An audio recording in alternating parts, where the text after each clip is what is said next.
Shalom. கர்த்தருடைய நாமம் மகிமைப்படுவதாக. கர்த்தருக்குள் பிரியமானவர்களே, வேத வசனம் இப்படியாக சொல்லுகிறது, கிறிஸ்துவின் அன்பை விட்டு நம்மை பிரிப்பவன் யார்?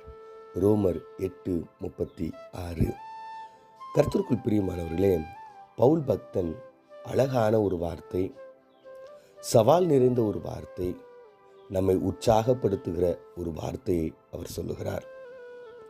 அநேக விதமான நிலைகளில் கடந்து சென்ற பவுல் வேதனையிலும், கண்ணீரிலும், அடியிலும், தனிமையிலும், நிர்வாணமும், சிறைச்சாலை அனுபவம், பசி, பட்டினி, கண்ணீர், வியாதி, வறுமை, எது வேணா வரட்டுங்க, கிறிஸ்துவின் அன்பிலிருந்து எதுவும் என்னை பிரிக்க முடியாது.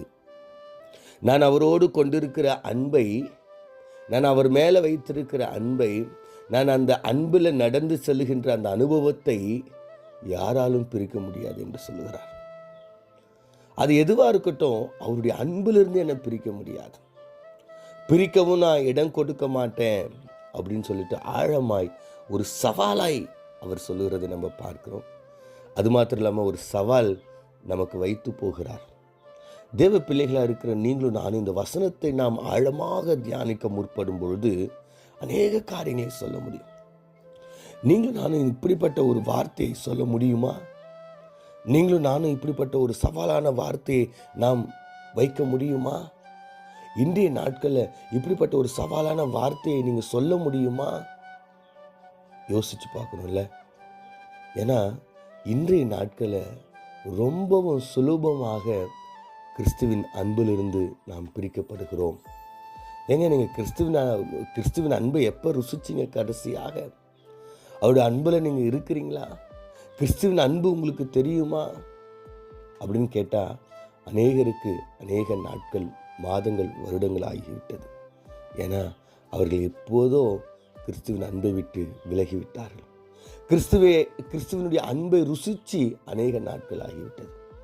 ஏன்னா ஒரு சின்ன ஒரு ஃபோனுங்க நம்மை கடவுளுடைய அன்பிலிருந்து பிரித்து விடுகிறது. சின்ன ஒரு நண்பன் கடவுளுடைய அன்பிலிருந்து நம்மளை பிரிச்சுறாங்கல்ல. காலையில் எந்திரிச்சோன்ன ஃபோனு. காலையில் எந்திரிச்சோன்ன நண்பர்கள், காலையில் எந்திரிச்சோன்ன வேலை, காலையில் எந்திரிச்ச உடனே இந்த குடியின் பழக்கம், தொலைக்காட்சி, சினிமா, இப்படிப்பட்ட உலக காரியங்கள், உலகத்தில் காணப்படுகிற அநேக காரியங்கள் நம்மை கிறிஸ்துவின் அன்பிலிருந்து பிரித்து விடுகிறது. நம்ம நேசிக்கிற ஒரு காரியம் கிறிஸ்து அல்ல, இந்த உலகத்தால், உலகத்தில் உள்ளவர்களால் உருவாக்கப்பட்ட அநேக காரியங்கள். அநேக நேரங்களில் நம்ம யோசிக்கிறச்ச, இன்னைக்கு பைபிள் படிக்க முடியாமல் போயிடுச்சு, இன்னைக்கு ஜெபிக்க முடியாமல் போயிடுச்சு, இன்னைக்கு ஆண்டோடைய சத்தத்தை, அவருடைய அன்பை என்னால் உணர முடியாமல் போயிடுச்சு. கர்த்தருக்குள் பிரியமானவர்களே, இன்னைக்கு உங்களுடைய வாழ்க்கையை கொஞ்சம் சீர்தூக்கி பாருங்கள். கடவுளுடைய அன்பில் நீங்கள் இருக்கிறீங்களா? இல்லை கடவுளுடைய அன்பை விட்டு வெளியே போயிட்டீங்களா? இல்லை கடவுளுடைய அன்பை நீங்கள் ருசிக்கிறீங்களா? இல்லை ருசிக்க மறந்துட்டீங்களா? இல்லை கடவுளுடைய அன்பில் இருந்து உங்களை பிரிக்கத்தக்கவன் யார் என்று உங்களால் பவுல் பக்தன் போல சவாலாக சொல்ல முடியுமா? எதுவுமே உங்களை கிறிஸ்துவனுடைய அன்பில் இருந்து பிரிக்காமல் நீங்கள் பார்த்து கொள்வீங்களா? எந்த நிலை வரட்டும், பசி வரட்டும், பட்டினி வரட்டும், உயர்வு வரட்டும், செல்ஃபோன் வரட்டும், நண்பர்கள் வரட்டும், அது குடி வரட்டும், வேலை வரட்டும், பணம் வரட்டும், பொருள் வரட்டும், எது வேணால் வரட்டுங்க, கடவுளுடைய அன்பிலிருந்து நீங்கள் பிரிந்து போகாதபடிக்கு உங்களை நிலைநிறுத்தி கொள்ள முடியுமா? கண்களை மூடி நாம் ஜெபிப்போம்.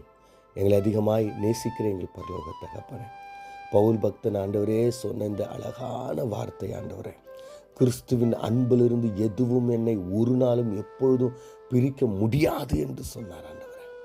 அப்படியாக ஆண்டவரே நாங்களும் ஆண்டவரே அந்த வார்த்தையை இந்த அதிகாலை நேரத்தில் சொல்லி ஆண்டவரே ஒருவேளை நாங்கள் உம்முடைய அன்பிலிருந்து விலகி போயிருப்போம் ஆனால், உம்முடைய சிலுவை அன்பிலிருந்து நாங்கள் விலகி போயிருப்போம் ஆனால், நீர் எங்களுக்கு காண்பித்த தாயின் அன்பிலிருந்து நாங்கள் விலகி போயிருப்போமானால், தகப்பனின் அன்பிலிருந்து நாங்கள் விலகி போயிருப்போமானால், சிநேகித அன்பிலிருந்து நாங்கள் விலகி போயிருப்போமானால் ஆண்டவரே, அதிகாலை நேரத்தில் மீண்டும் உம்முடைய அன்பில் நாங்கள் நிலைத்திருக்க பவுல் சொன்ன அதே வார்த்தையை நாங்கள் திரும்பவும் சொல்ல ஆண்டவரே, எங்களை எதுவும் ஆண்டவரே கிறிஸ்துவனுடைய அன்பிலிருந்து பிரிக்க முடியாது என்று சொல்லி நிலைநிற்க எங்களுக்கு உதவி செய்யும்படியா இயேசுவின் மூலம் ஜெபிக்கிறோம் நல்ல பிதாவே, ஆமேன்.